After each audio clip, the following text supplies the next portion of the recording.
Final Stop Brazil, Book 2, Life After Hell, Chapter 9, 1 year without sentence, a new lawyer. September 2006.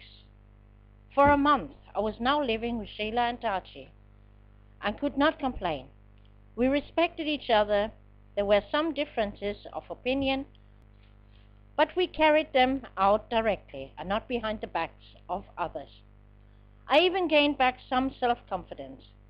Tati was a little stressful at times with her hyperactivity, but this was basically equaled out by the quiet Sheila. Finally, I found in the cell my peace, and stayed here exclusively without ever seeking the company of others. Sheila and Tati showed me more than once that they liked me and that I belonged to them. Whenever I picked up my shopping, they helped me carry the heavy stuff. In the morning, it was Sheila bringing me the coffee. Food was shared between the three of us, but those two respected my stuff and never touched anything without my permission. Above all, they protected me from any verbal abuse of others. According to the circumstances, I was fairly well off, in contrast to Claudia, who was still in the same cell and suffered much. It did not remain hidden from her that I felt much better. She responded envious and jealous, appeared every day with a long face, and began to take out her frustration on me. Other colleagues noticed that I now could smile, sometimes even laugh. At those times, Claudia was even angrier. Sometimes she worked like mad and wanted to drive me on as well. Sorry, not me. I need my energy for later. I will not destroy myself here or work my guts out, I commented more than once. The fact that Tati and Sheila sometimes visited me during the breaks and showed open in front of everyone that they stood behind the gringa made Claudia more mad, and soon we didn't have nothing to say to each other anymore. Nonetheless, no way out of my personal problems. Them I couldn't solve. The contrary. Everything seemed to be getting worse. I made 3 steps to the front and 5 steps back. So it seemed to me. Sometimes I was in despair. Every night I thought of Michael, of Jefferson, about my wasted life. 45 years I had lived in vain. During the day, I tried as best as I could to distract myself with music. In the cell, I basically had plenty of distraction due to Tati and Sheila, with whom I also had fun.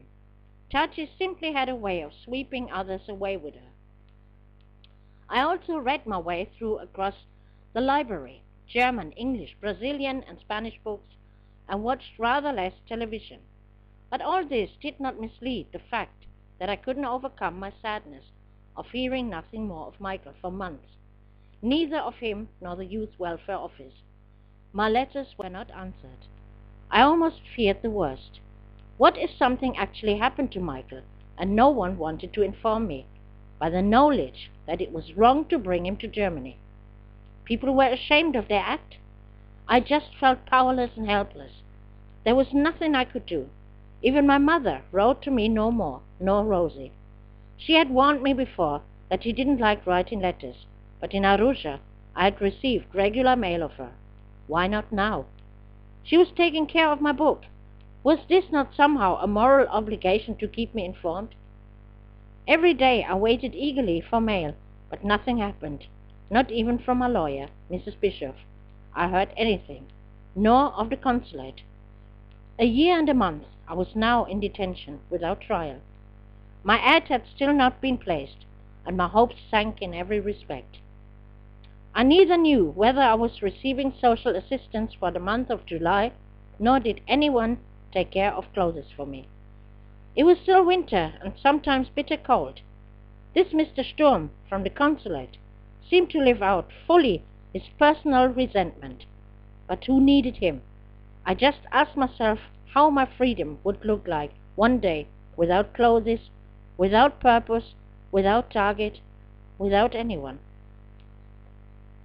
One day I received letters from a trainee of the consulate. She described to me more and more difficulties with the task of placing this ad.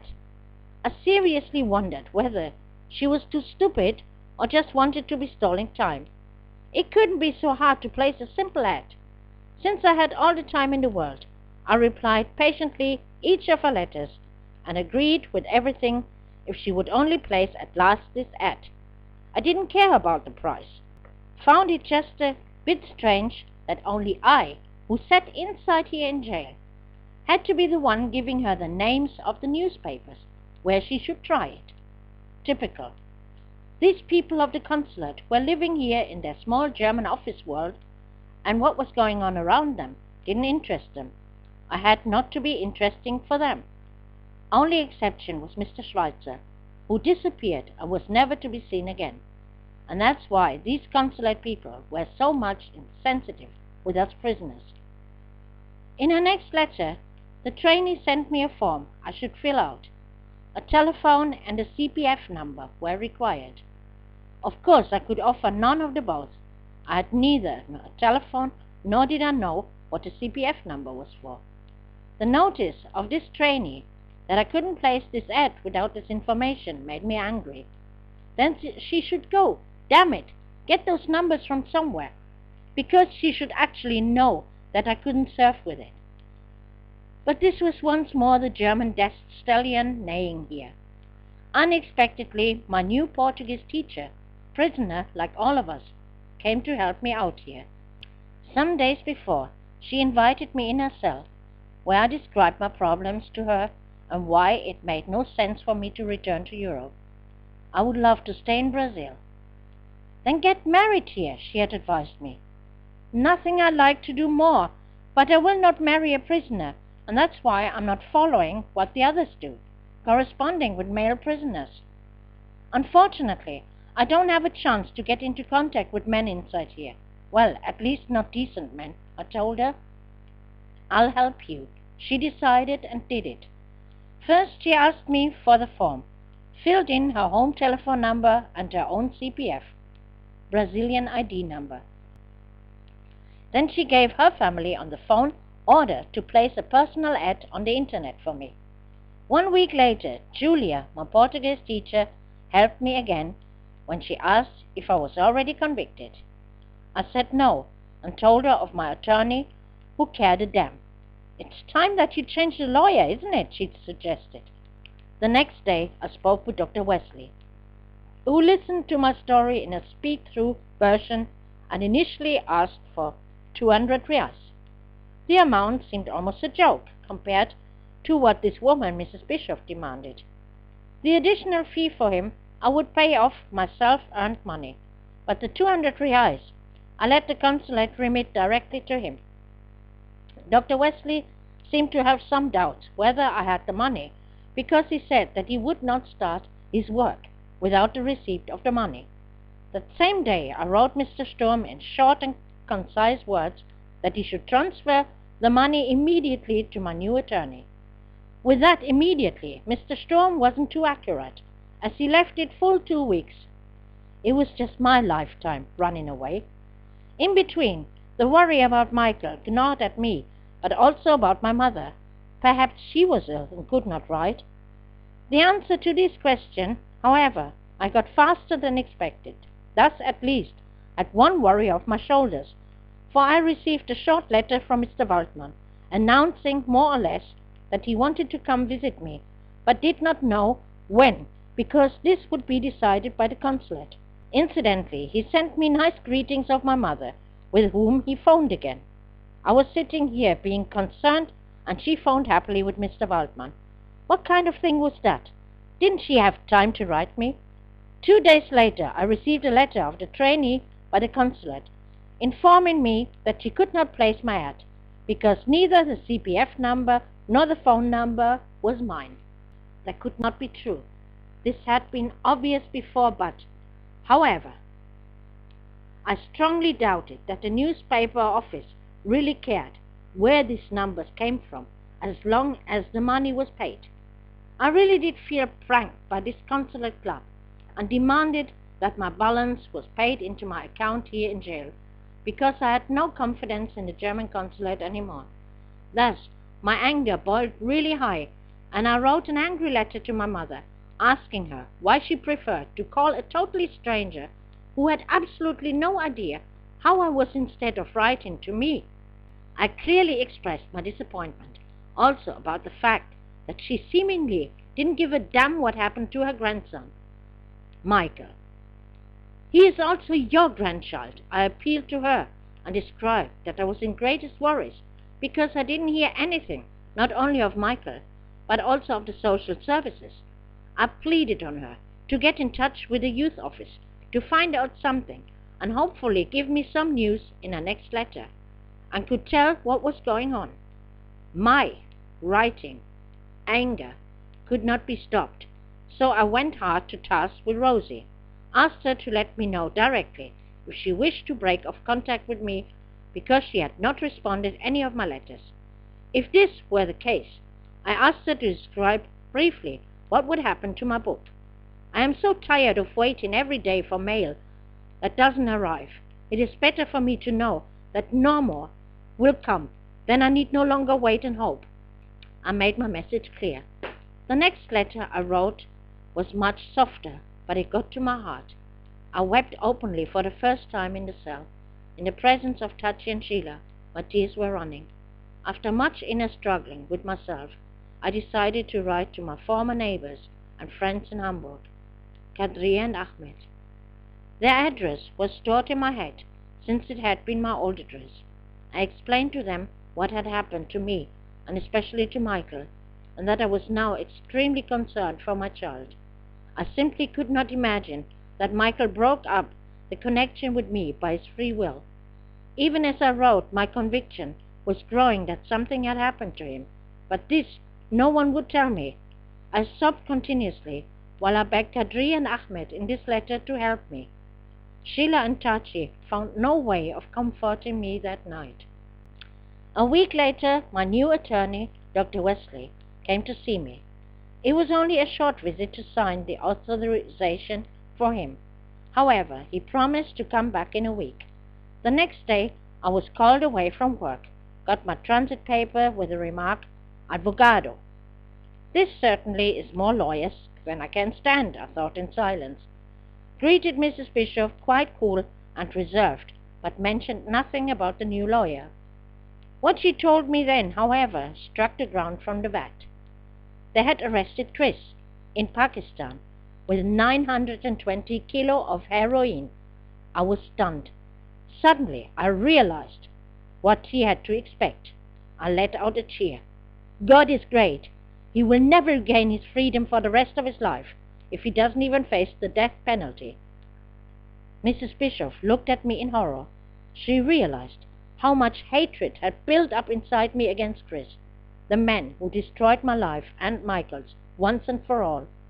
Then she brought me quickly back to the bottom of the facts by acknowledging that also the communication of the Spanish police was in my file, but this would change nothing for me. My process was virtually finished, and I would have to expect a prison sentence of 4 years. All I would get less would be simply luck for me. What? I didn't believe my ears. What had become of the promise that I would be free without a conviction in case Chris was caught red-handed? Or with his assurance that I would not be sentenced more than 2 years and 8 months, since I had testified all I knew about him? What had this woman ever done for me? Nothing. Absolutely nothing. Apparently she had answered my letter, but this response never reached me. I didn't believe it anyway, not a single word of this woman anymore. Without further listening to her comments, I wanted to know what my chances were for semi-aberto. I could just remember the words of her she spoke in February, that I would soon await my sentence, and soon after I could go on semi-aberto. This also sounded totally different now. Since I was a foreigner, my chances were less than minimal for semi-aberto, because no judge would be taking the risk of escape.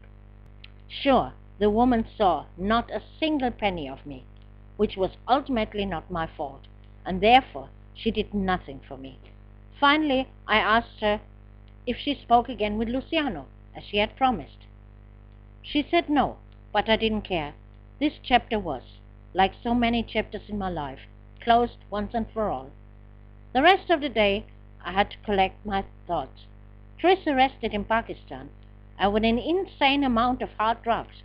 After work, I sent this news by letter to Dr. Wesley to learn of him more accurate facts and achieve my release, or at least a minimum fine for me. In the evening, I prayed and asked God for forgiveness for the gloat and the hate I felt. Yes, I even prayed for Chris, because I knew that he was not the strong bloke as he always showed to be, and that he would not have the strength to go through what awaited him now. He destroyed my life, but I was ready to forgive at this moment. Perhaps it would be possible one day to forgive Kathy also. In their cell, Julia, Gilmar, and I were discussing my opportunities to stay in Brazil, and still came to the conclusion that I had to get married. But with whom should I get married? Gilmar told me about her brother, who was never married and didn't think of building a family. She agreed to talk to him. My objections, that I just wanted a love marriage, those two didn't accept. Julia argued that I didn't have the time to waste with the romantic dreams. The true love you're still going to look for afterwards. Perhaps she was right. As always, when Mr. Sturm came, it meant nothing good. This visit in late September was no exception. Claudia and I were called into the office. The greeting was very cold, because Mr. Sturm and I just could not get on with each other. He immediately fell with the door into the house. We should prepare ourselves that we would be moved to another prison, called Tremembé, a maximum security prison far from Sao Paulo capital, about 5 hours by car, a monastery-like building with views of greenery and cows. It had been a decision from the very top, the European Security Council. Accordingly, all Europeans should be brought to safety. From the PE, all European women had been taken away already. According to information the consulate had received, the PCC was planning new rebellions in which foreigners were planned to be killed this time. Therefore, this decision was made jointly with the Justice Department in Sao Paulo. I was shocked and speechless. 1,000 thoughts at once were passing through my head. Claudia reacted quite calmly and turned to totally superfluous questions. I knew only one thing at this moment. I would fight to stay where I was. Mr. Sturm had nothing for Claudia, so she could leave the visiting room after a short time. I asked if there was a way to stay in this prison. He said no. Everyone, without exception, would be transferred. For the first time I had learned with Tati and Sheila something like family cohesion and a sense of security, and now I should lose it again. Instead, quite possible, I would be cramped with 5 or 6 Germans in the smallest space. Never. I was sure that Tati and Sheila would never allow something happening to me, and if it did, then it was meant to be. I was not afraid. Rather, I thought with panic about my lawyer, who would certainly not go on a drive for 5 hours, there and back, another 5, just to visit me, and also any contacts of the internet wouldn't do it. Not enough of bad news, Mr. Sturm carried some information of the youth office in Bad Segeberg. It was no good at all, and already from the month of July. Michael had been picked up by a child care in Neumünster on the day 17th of July and brought to Albersdorf, district Dithmarschen. Why or for what? Any explanation they did not give to me. They only wrote that Michael had expressed suicidal thoughts in a letter for me, a letter I never received, but obviously read by the supervisors and apparently not been forwarded to me. Blind with tears, I left the office without a word. Tati spotted me on the way and immediately noticed that something was very wrong. First I told her only that I was supposed to be transferred. "You go nowhere if you don't want," she said vigorously. "Our Pingo de Leche remains. End of the story." Tati and Sheila gave me the nickname Pingo de Leche, milk drop, because I was the white drop of milk between the 2 black women. I was too confused and could say no more when Sheila joined us. In tears, I also reported about Michael now. Sheila took me consoling in her arms, but then dragged me with her shortly afterwards. because she wanted this story of the transfer to be resolved immediately. She sought the panel, who was not in the house, as it turned out. Sheila actually managed to get me an immediate interview with the Directora Disciplina. She assured me that nothing like it was known in the house and told me I should not let the consulate get me crazy with stories like this. After closing time, Sheila and Tati came for me together because they knew how bad I was doing. In the corridor where our cell was, a crowd of Brazilians had gathered, comforted me, took me in their arms, and all were unanimously of the opinion, "Pingue de leche, you stay here." Tati and Sheila assured me inside the cell that nothing ever would happen to me in this pavilion. I believed them, but was still miserable. It hurt so much what they did with Michael in Germany. Again, he was ripped from a familiar environment and dragged away from friends. I was very afraid that he would do anything to himself, in fact. I could not continue thinking and pondering without going crazy, so I took 2 more tranquilizers. Julia immediately wrote a letter for me addressed to the Directorate with a statement that I did not want to transfer under any circumstances. The next day I was called for an interview with the Asistencia Social, whom I asked permission to call my son because this was an exceptional case. Although she declared herself willing to talk with the director, but despite my description of how urgent it was, she didn't believe in receiving the permission. As for the transfer, she assured me that no one could send me on a bungee if I didn't want it. I also demanded an explanation why no more letters arrived for me, except the ones written in Portuguese, like the ones of Andrea. I accused her that the letters were withheld because no one could read them, even though I was not sure whether people didn't write me or where the letters might gotten stuck. She wanted to investigate, but I had once more the feeling nothing would happen anyway. The first time since I was here, I was ready to break the rules and intended to find someone with a mobile phone.